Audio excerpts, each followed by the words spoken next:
I don't know about you, but I find the older that I get, the more that simple, practical logic provides the answers to most of life's most complicated problems. When I was younger and someone would explain something really complicated to me, I would tend to think, they just must be smarter than me. Well, now when that same situation happens, I tend to think, they don't really know what they're talking about. Well, education is no different. You know, so many of us care so deeply about education, as we know it is inextricably linked to the future of our country. Yet so many of us are so confused about what to do. I know I used to be one of those confused people too. Well, what if I told you that if you'll stay with me for the next 10 minutes or so, you will find that same simple practical logic applies. While you'll have some real clarity as to the answers, make no mistake, the answers may be relatively simple, but the work is very, very hard. I care about education not because of some idealistic view of what people should know. Heck, I didn't even like school all that much, to be honest. For me, school was a stepping stone or a box to check before I could get out into the world. But the public schools that I attended, they were good schools, schools that gave me the ability to communicate in writing and verbally, and gave me a solid background in math. I like to say that when I graduated college, I didn't know anything, which is totally true, but I did have the ability to talk to people and to learn what I needed to. And this is why I care so much about education, because in this amazing country of ours, I believe everyone should have a chance to succeed.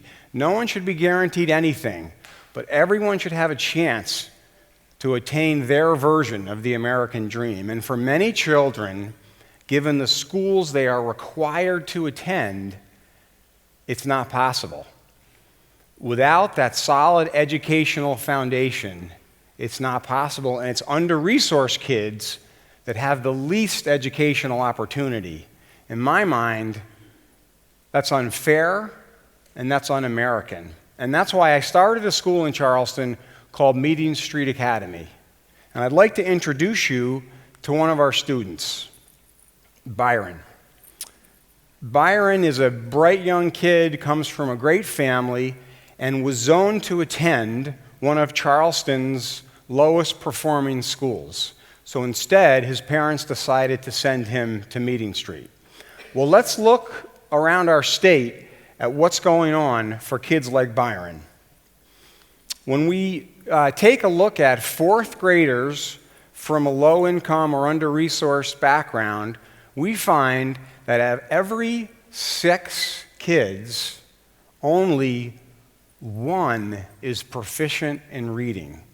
1 out of 6. And here's the part that really, I think, surprised me when I started looking at these numbers. You look at the South Carolina public school students, over 50%, 54% are considered low income. This is outrageous. 54% of our kids in the public schools are low income. Of those kids, only 1 out of 6 are proficient in reading. Makes your head explode. So let's look at some other numbers that will give you a window into how we're doing with our low-income African-American students, which, as you know, make up much of our under-resourced population in South Carolina. The College Board, who puts out the SAT test, they have something called the College and Career Readiness Benchmark. Okay, and if students meet or exceed that benchmark, they're more apt to be successful in college, ultimately graduate, and have an interesting career. And that is a total score of 1,550 points for verbal, math, and writing, a score of 1,550. So let's look at Charleston County last year. A total of 1,100 African-American students in Charleston County were eligible to take the SAT last year. Out of that, about half, 568 students actually took it. Out of that, 30 101 students met that benchmark for the entire county of Charleston. So how do we move the needle in education? Well, I'm here to tell you the problem isn't the kids, the problem is the system. It doesn't work for under-resourced kids. How can we expect, again, think about that simple logic again, how can we expect a one-size-fits-all system to work for under-resourced kids and families when their circumstances are so radically different? In many cases, we are talking about single-parent households without enough access to things like proper medical care, or books at home, even exposure to the world at large. Heck, even for a single working mom, spending enough time with her children becomes a challenge. These are families that care dearly about their children, but just don't have the means. So what can be done? Here's the crazy part. We know what works in educating under-resourced kids. We know what works, but we have not made the changes in our public schools that are required. Don't get me wrong, there are many people who would love to see some of the changes that I'm about to talk about. Take, for example, the leadership of Charleston County Schools. They would love to see the reforms I'm going to talk about. But making change happen on a broad scale is very difficult. Changing the entrenched status quo is very, very hard. And it takes the involvement of the silent majority. Hopefully, many of you. So before we talk about what works, let me touch on what doesn't work. Throwing money at the problem doesn't work. Over the last 40 years, as the two upward sloping lines show, we have roughly tripled spending on an inflation-adjusted basis in South Carolina and the nation as a whole, roughly tripled spending.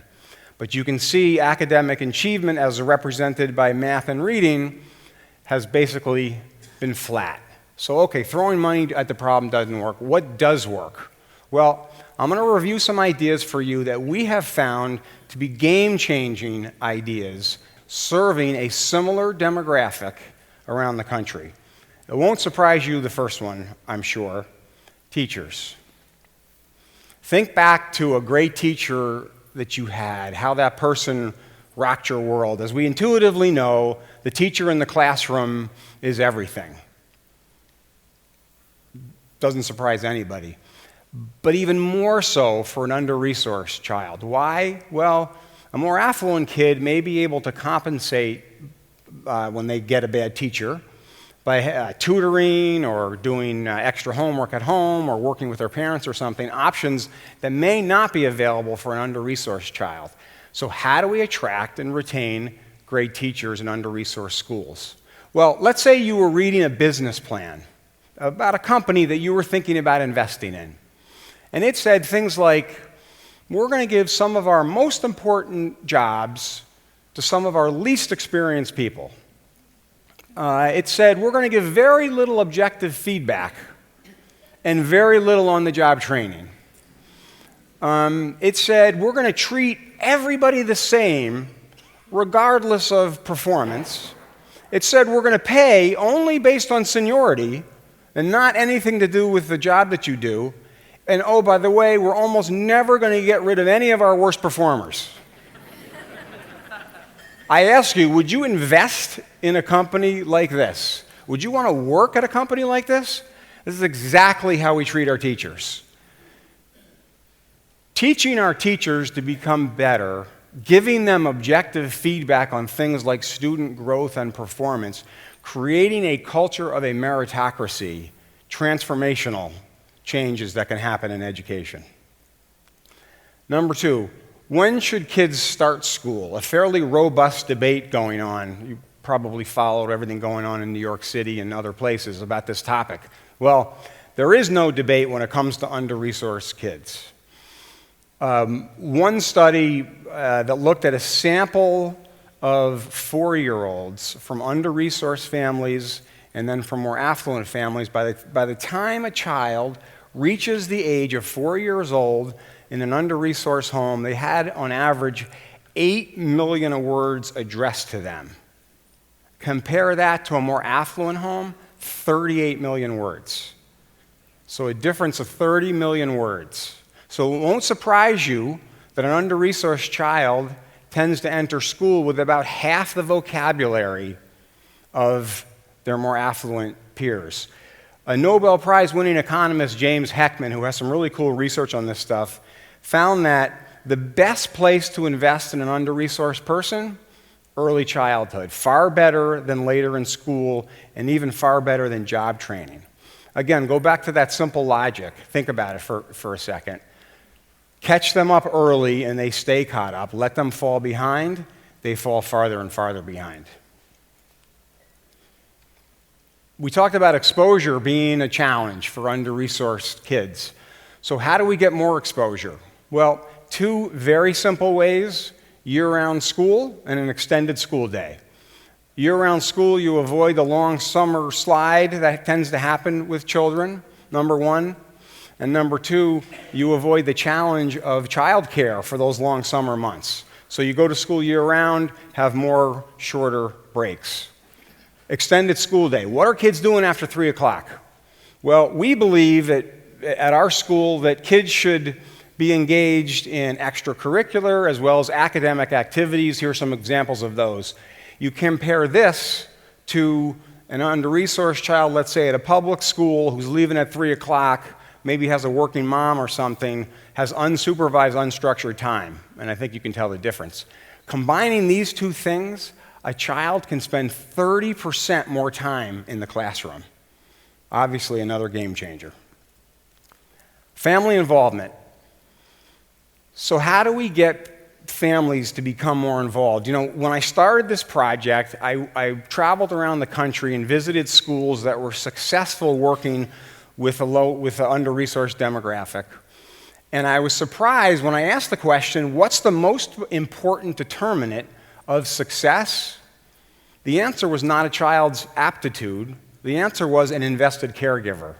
So we developed a parental contract. And more than a contract, it really says, hey, this is how to partner with us at the school. If you want a great education for their child, and these parents absolutely do, here are some of the things that you can do. Read with the child at night, do homework, volunteer at the school, be involved. We believe things like parental contracts and other ways to get parents involved are absolute game changers. Look, schools utilizing ideas like these work. I know, I have visited many of them, and we are doing it right here in Charleston and our sister school in Spartanburg, where we are seeing under-resourced kids perform significantly above grade level. You know, when I started this project, I had hoped it was possible to have a school where under-resourced kids could have the same expectations put on them that my own children have put on them. And I'm thrilled to be able to stand here and tell you it's possible. And here's a great example. Remember Byron? Well, here's Byron today at one of Charleston's top independent schools. Happens to be my daughter in that picture as well, where he earned a full scholarship based on his own merit and record of academic success. We know what works in educating under-resourced kids. I want to jump up and down and wave my hands. We know, yet our system in South Carolina is failing them miserably. It's got to change. To me, this is not about race. This is not about income. This is about taking care of our children. It's about giving kids like Byron the chance that they deserve. And so I'm asking you, the silent majority, to become involved. Be a mentor. Volunteer at your school. The next school board election, take a hard look at who's running and what their record is and what they want to vote for. Maybe run yourselves. That's who runs schools in South Carolina. Get involved. It's too important to ignore. Thank you.